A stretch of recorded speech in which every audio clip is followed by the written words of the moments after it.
Welcome back. I'm here with Championship correspondent Pascal Ahmed to talk about Middlesbrough versus Huddersfield. Start with the home side, Pascal. They're held to a goalless draw against Reading last time out. Yeah, but they're actually closer to the top of the table than they were going into that game because Bournemouth lost at home to Norwich, so they're 4 points off the top in fourth. And I don't think it's the worst point because Reading, they are improving under Steve Clarke, and Middlesbrough probably had the better chances in that game. Reading's goalkeeper Federici was man of the match, so that just shows you how many chances they had. I mean, Patrick Bamford came the closest. It was a fabulous save by Federici, pushing it onto the bar, and I think they'll be glad to be back at the Riverside, to be honest, because they're unbeaten in 9 games at home, which is the longest unbeaten home streak in the league. So the home form's been really good, and yeah, I think obviously fourth in the table, we're only 4 points off the top. Things are looking up for them.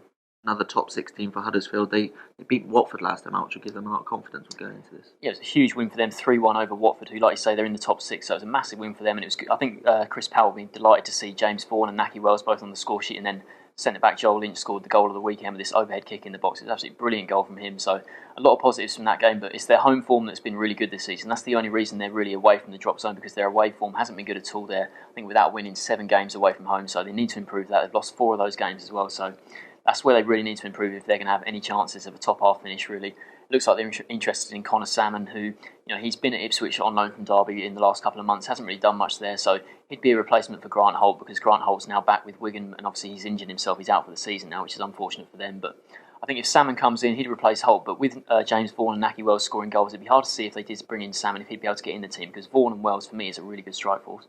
See Huddersfield getting anything out of this game? Now, I've mentioned Middlesbrough's great home form and Huddersfield's bad away form, so I think Borough here, clear favourites. I'm going to go for a 2-0 win. Of course, I'm going for a 2-0 win for Middlesbrough.